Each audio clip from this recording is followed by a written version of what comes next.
Hi, I'm Madison and this is Devised Guys. Today I will be doing a book review over The Battle of the Labyrinth. This book was published in 2008 and is the fourth book in the Percy Jackson and the Olympians series. If you are new to my personal book reviews on this channel, I like to divide them up into three sections: non-spoilers, spoilers, and then my future section, which is where I will be talking about the other books in this series, as well as the series to follow for this particular book. Because we are so close to the end, he is now starting to foreshadow the next series, The Heroes of Olympus. So, let's get started with our non-spoiler section. This book starts off with Percy at freshman orientation, and if you've been a part of this series, you know Percy at school never goes well. So of course, stuff goes on, he has to flee, and he goes to camp. And because we are getting so close to the end of this series, camp is no longer just the fun, safe environment that it's been. There's a lot of stress and strain and worry about the camp borders and an attack coming to camp. And then they find an entrance to the labyrinth, which now means a quest must go forth and discover the labyrinth and hopefully protect the camp. Anyway, that is all I can pretty much say without completely spoiling this book, so if you haven't read it, you can tune out now. Alright, let's go into our spoiler section. I will say, one of the funniest things to me was the fact that Percy describes arts and crafts as like making weapons. And I don't know, I guess I always pictured that as like a different part of camp. I just thought that like arts and crafts at Camp Half-Blood would be like painting your beads, tie-dye, you know, like normal camp things, but no, it's making weapons. Quintus and his pairing for the scorpion tag thing makes me think that Quintus is a little bit of a shipper. Pairing Beckendorf and Selena and Percy and Annabeth. I don't want to say much, but so on that particular scorpion chase night, we get a lot of the Stoll brothers, and we hear a lot about the Stoll brothers throughout this one. And honestly, we meet the Stoll brothers in The Lightning Thief, and we are following their story throughout the thing, and it's just gonna come full circle in the next book. And so I just love the Stoll brothers, and I love any glimpses I get of them in these books, which I know isn't much yet. Also, all of the hints we get from Chris when he is in the basement with Clarice and Percy overhears that conversation.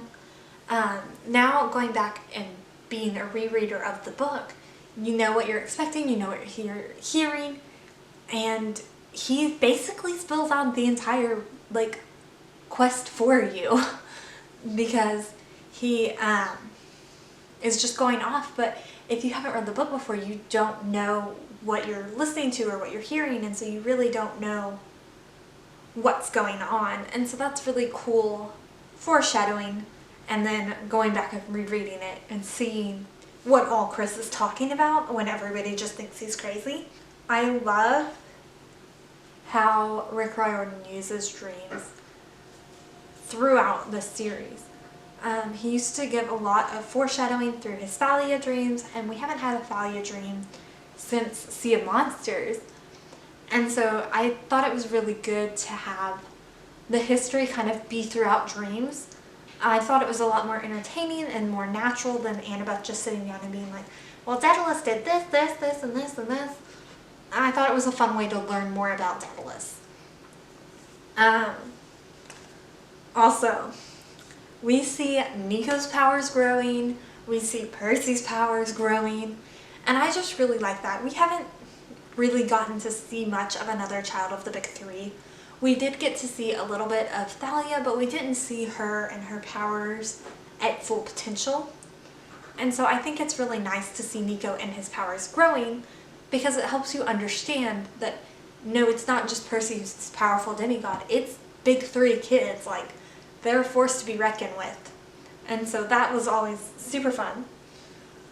Another thing that I enjoy about this book is that Rick doesn't just sit down in chapter 1 and give you an explanation of what happened in all of the books. He kind of sprinkles in hints here and there of like, oh, I remember when Bianca died and this and this and this, and you know, oh, Nico put a crack in the ground, oops, and like water park, that was fun. as we kind of come along these things in the story and would trigger a natural memory, and it makes sense that Percy would like think of that memory when he saw the spider from the water park, the crack in the ground, you know. I thought that was a lot better than how a lot of authors do it, where they give you like a on last episode, which I don't know if you've ever binged the show that has one of those. That is the most annoying thing ever for me personally. Even if you're watching it every week, it's like, you think I don't remember what happened last week? Like, I get it. Get to the point. And so I like how he does it. I love that we get to see Percy and Annabeth in some Percabeth moments. I love that we get to see their first kiss. Makes me happy.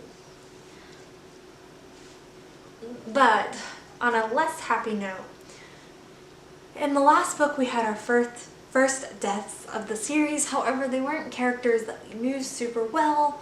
They weren't campers. It wasn't at camp, so it wasn't as personal as I think this battle is. And like Percy tells Paul, you know, nobody that we know really dies in this battle. One of the Dionysus twins does, and Lee Fletcher, which I thought Lee Fletcher died in the next book. I was not ready for that. Wasn't ready. But you know, we learn about Castor and Pollux, and we learn their names finally, but we've heard about the Dionysus twins from book 1. And so like, it does kind of tug at your heart a little bit more than a character you just met. But I think it also makes it more real because you see the suffering of the camp as a whole without it being too deep and too personal going into the next book. I think it just kind of sets the tone of like, hey, we're serious here, and like, these battles are gonna happen. Lastly, we move into our future section, which is where I will be spoiling the last book in the series, as well as a little bit of the Heroes of Olympus series. So if you haven't read those, thank you so much for getting this far.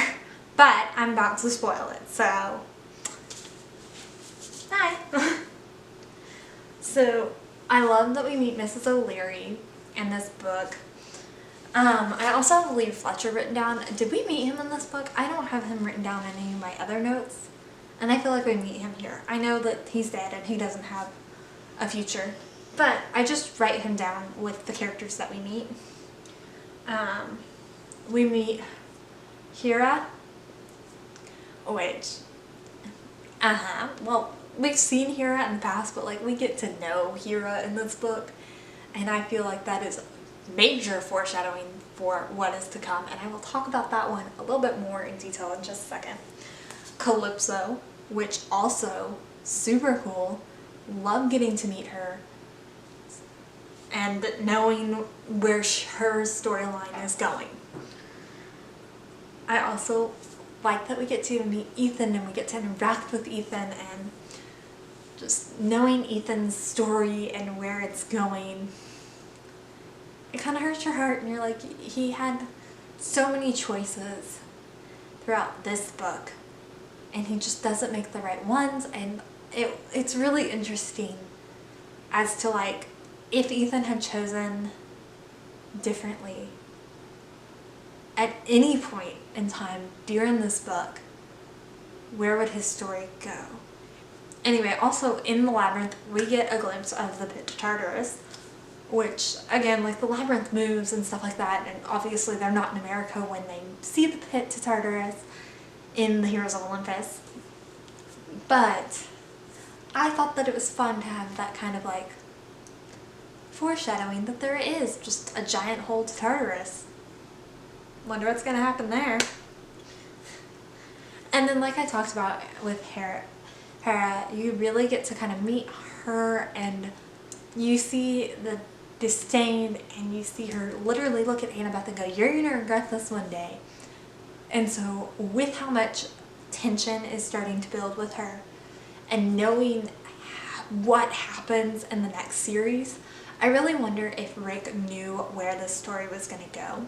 I feel like that's something he's very good at, is knowing where the story's going, and so he can foreshadow stuff miles ahead of time, you know. Anyway, Comment down below what your favorite part of the Battle of the Labyrinth is. Did I touch on it? Did I skip over it? I would love to have a conversation with you in the comments down below. If you enjoyed this video, you can let me know by hitting the like button. If you like Percy Jackson, we have a whole full Percy Jackson playlist on this channel. And if you want to see more from me or different book stuff, you can go ahead and subscribe. Anyway, bye!